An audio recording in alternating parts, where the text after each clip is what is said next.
back, and this is the For Odin playthrough, the third episode of it, where our furious Norse, not Vikings, but Norse settlers from the western side of Iceland are venturing forth into the west. Here we find them furiously chopping at a tree in a fir-filled forest on the island of... what is this island called? I believe it's the island of Lepcha, named after this province in lost Serbia, our future enemies.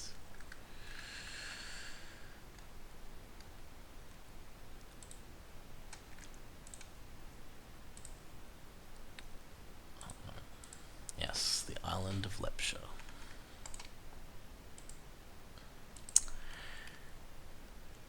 We have been infiltrating the administration of the lost Bosnians. Well, administration is a very complimentary term. It's vastly overestimating their government.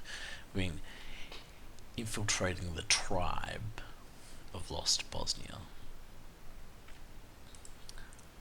And we are about to fabricate a claim on Yafri, though I'm not sure if these lost Bosnians really have a proper legal system as we would know it, a proper Norse legal system. These animists. But in any case, we have fabricated a claim.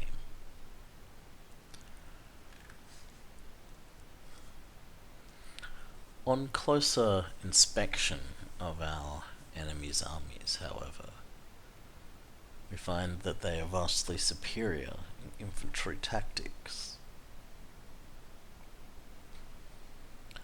We have been told, however, that they are, as of yet, unaware of horsemanship and cavalry, though in coming years they may develop such. The Queen must weigh each option. Invade now, before the horses appear in the Frostlands, or else wait for hundreds of years till we shall overcome them in power and strength.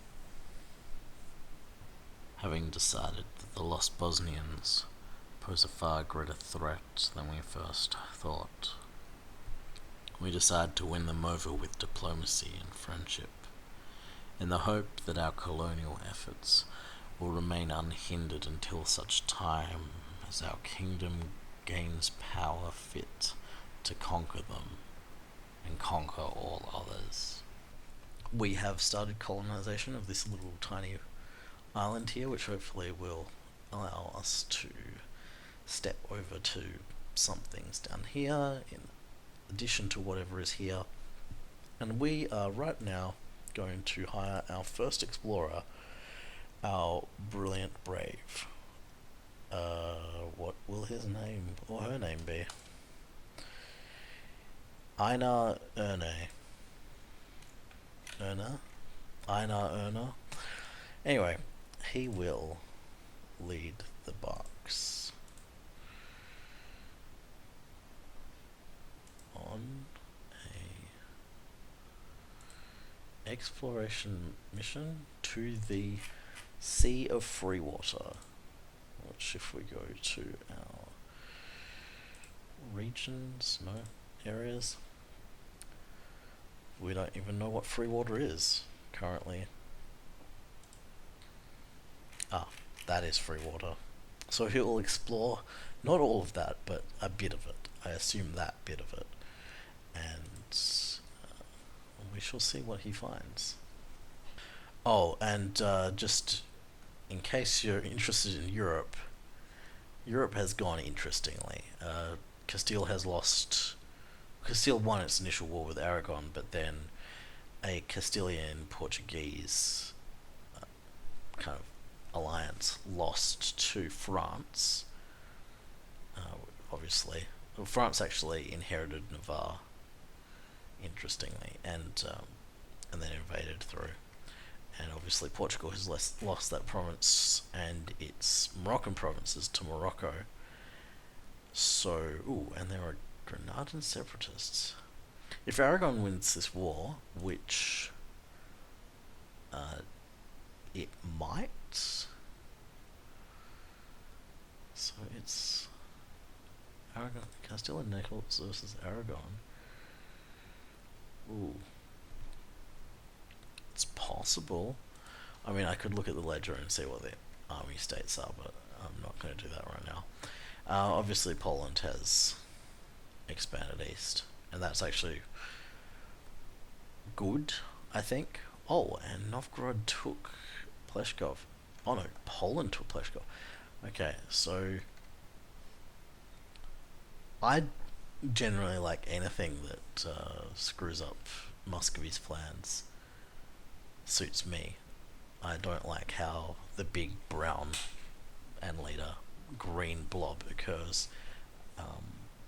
And maybe it's just because I've played a lot of Eastern Europe, but I end up getting really annoyed at the Russians to my east. If we look at the Ottomans, nothing really happening there apart from obviously Wallachia has got free from the Ottomans somehow, and I think there's really nothing to say apart from, as I intimated earlier, I believe Burgundy is really, really going well. It won an early war against Austria, and it seems to have them on the ropes. Oh, and that's an interesting war. Oh, that's how Aragon's winning. Okay. Okay, so that's that. And obviously we've got some German blobs here. Saxony. Bohemia's not really increased, but Brandenburg's gone okay. Ooh, and the Hamburg blob. And Gelre blob. So Europe is looking like it will be a bit more interesting than it usually is. But we will just be observing from afar, at least for now. And hopefully they soften up our eventual targets. They're certainly not straying into where we want, so that's good. And we just need Poland to... Are they allied with Denmark currently? Yes. Just need Poland to get big enough that it's starting to get friction against Denmark or Sweden without them actually invading Denmark or Sweden, because we don't want to have to fight them to get Scandinavia under our control. But yeah, at this point we have a free slot in our ideas, and we also have enough administrative power to get an administrative idea. I think we are far too behind on our military technology, and because I mean they have 7 military tech. We are far behind on military technology, also in terms of points per month. We're getting 5 just because we've put a focus in it, so we aren't going to be catching up anytime soon. So I think at this point an administrative idea might make more sense, though generally I would go for a military idea next. It's just we don't have the points, but we could take it anyway and not spend the points and not get the military ideas until later when we are more flush with military sword mana, as my friends call it. Now, if we go admin, expansion ideas looks the most attractive, at least at first glance. Because if we're colonizing, then surely we'd want more colonists and global settlers. However, we currently are limited more by our money than we are by our number of colonists. And we will be getting, if we just go back to ideas, we can get another colonist almost actually within a year or so. As soon as we have 800 deploy points, we can get the extra colonist from that. Expansion ideas would also be good in the long term, given the number of merchants. I guess diplomatic relations also would be useful. And the global trading power and the fact that state maintenance is now a thing, as well as that permanent casus belli, which actually will be probably useful. Though we might skip invading in Africa and Asia. We might just focus on Europe. But it's a nice option to have. Religious ideas we will end up having religious ideas at the very least, because we need the missionary strength, and the culture conversion cost will also be useful. Tolerance and prestige are always good. Stability cost is okay. This Deus Vult, especially given that we are Norse, and we are technically the only Norse country. I say, well, not technically. Currently, to our knowledge, the only Norse country. However, to give you a small spoiler, when looking through the ledger, noticed that Vinland is in this game. So I haven't discovered Vinland yet, and hopefully we can team up with them and be friends and marry each other and be eternally one nation, perhaps.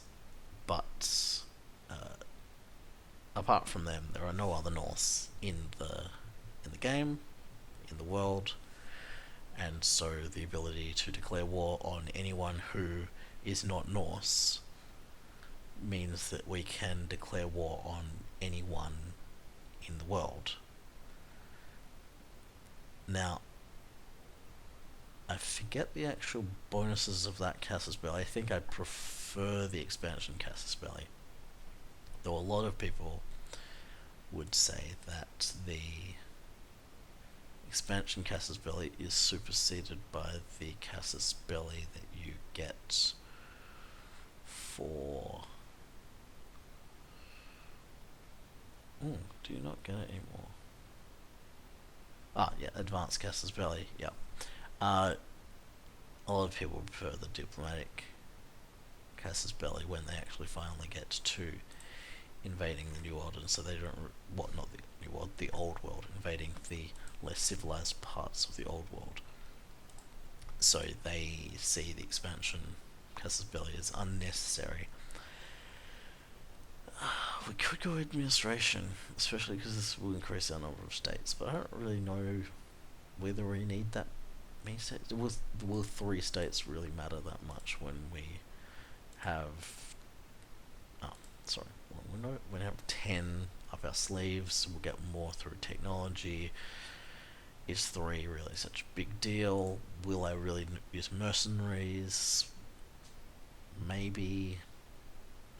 Well, obviously sometimes you're always going to have to use mercenaries, but do I really want mercenary focused ideas? I think tech cost in terms of ideas is a trap, because you've just spent the monarch points to get that idea in order to get the tech cost reduction. And when you're talking to, say, a -5 tech cost, that is 30 30 points per level of technology. And yes, that does add up. But still, you're going to have to get at least 13, 14 levels of technology to pay off the 400 points. And the point of monarch points is to make your country better, and that isn't making your country better, that's simply freeing up points to do other things that can potentially make your country better. And especially when you get to technology in endgame, or all through the game, the time ahead penalties are significant, and you're always going to be not necessarily awash with monarch points, but you're always going to have things to spend monarch points on, but you're not necessarily going to need all those extra monarch points that a tech cost bonus gives you when you could get something else. You could get an actual ability that is useful, though obviously lots of these ideas don't really have great utility themselves. So it seems that looking at the policies, and we can actually see here. Back to here, exploration ideas. As we can see, administrative gives us a settler chance. Policy, as does innovative. So they give settler chance plus 5%. On further kind of contemplation, I have decided we're actually going to take expansion ideas and we're going to utilize our spreadsheet, in fact, for the expansion of provinces. Now, as you may remember, currently, because we only have we've got a bit more now, this does change things. So whereas we previously were talking about a low global settler increase, we have somehow increased it quite significantly. The colonial enthusiasm was through that mission. We have, I guess, taken some extra. Oh no, we already had that. Here, land of opportunity has ticked us over. So yes, this is now 70. 75, but 70 might be more accurate. 70 will be colonizing a province that has no adjacents, and so we see that basically in the, I think 25 is right now our base actually, so everything will be more gold per colonist efficient at 50%. So in that climate, presuming that we have, so we're reaping a lot through our production efficiency. This is a big advantage of being ahead of time on tech, is giving us 20% production efficiency, which equates to 2% colonist chance. Actually it equates to 4% colonist chance, because it's doubling that. So we have four of that 6% production efficiency bonus is from being ahead on admin tech. We have a colonial enthusiasm giving us 5%. Now the colony level is based on how many colonists are already there. So that's the thing that we need to take out of the equation. So starting a completely new colony will not have that colony level bonus.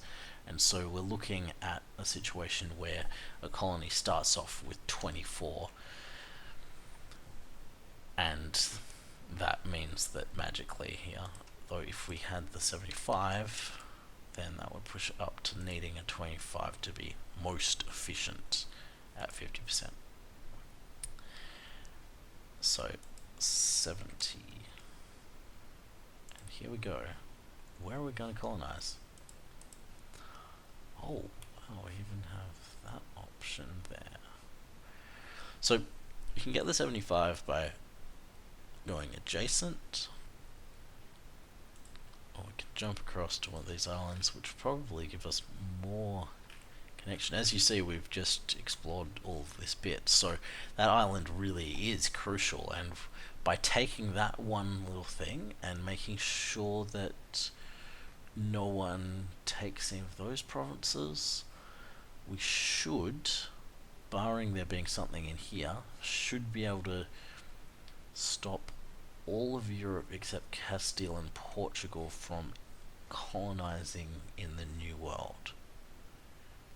And even Castile and Portugal may be ruled out if we can get down south fast enough. We'll race them south. We'll see. That's how this game gets fun. So, where's my additional oh, there's my additional colonist. Extra colonist. Now, so currently we're paying full colonial maintenance on one province, and now we will start colonizing another province, which will increase our colonial maintenance by a lot. Bronze cannons invented in Sweden. Interesting. Oh, the colonist hasn't arrived yet. So, we wait for the colonists to arrive and then we'll see the impact on our budget.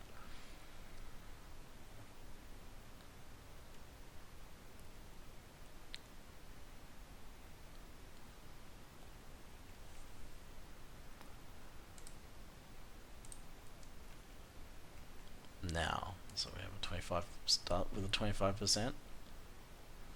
So colony starts at 1%. So currently we will be spending for, so we've actually exactly doubled it. 4.12 over 6, but if we drop it down to 50%, we are paying the same amount for 2 colonies as we were paying for 1 colony. And at this point, while we're slowing down the development of this colony by now that's an issue. You may want to just jump it up to here for a slight cost. So in this situation, we are not going to lose any settlers. We're saying normal in terms of the global settler increase. We aren't getting a natural settler increase, we're getting a percentage chance settler increase. And this percentage chance settler increase is going to be more cost effective, though slower, because we won't have 2 forms of growth, we're only going to have 1. But that allows us to support 2 colonies at the same time. Oh my god. Okay, we're going to have to bump that up. Okay, so I was slightly incorrect. Okay, to that. So that we get those. Rest of us will be finished relatively soon anyway. And we can go from there. So we might just wrap this episode up at this point. So we've discovered that there's an island there. It may be interesting, it may not be. It's very north, it will be Arctic. If we look at the trade, we can see that that is a different trade node. And that is a different trade node. So I am assuming... See, there's actually 4 trade nodes going on here, which is odd. How's there even 4 things to move from? I'm assuming that it, like, you could have 2 inputs coming from there and there, but there has to be an output to somewhere. So I'm assuming that it outputs to here and possibly here, but we'll discover. I guess this province being in the same trade node there means that maybe some southern things either can go up to here or go down, but that will be a great interesting mystery in terms of trade. But in any case, we can see that Aragon's war is still not completed, but that will end excitingly. Now, what I'm actually going to close on is diplomatic power. Now, I could take the tech, but this tech's not really going to get me much. Right now, I'm really only putting points into diplomatic tech to make sure that we don't become corrupt by having imbalanced techs. We don't need another colonist. We could get another colonist. In a way, it would have been better to get our colonist here than from expansion ideas, but at the time, it seemed like expansion was the more interesting thing, and we were going ahead of time in terms of administrative tech, so we needed to put those points into something. Though we'll soon need to call lots of things, so that will take it out of us. Now we could put that and get those colonists. We don't need the colonists, but I am going to put a point in here just to get this colonial range. If it does matter, it might not. Though with such a huge wide open sea, it probably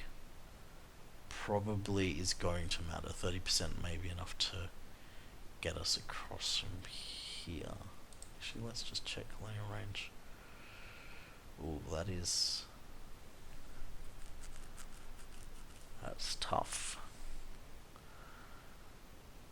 Oh, okay, so we should from here have enough range to get there, yep, without kind of needing to tech up to, though we'll probably be at level 7 by that point anyway, but we don't need those points yet, and we'll really put those in when we want the trade efficiency.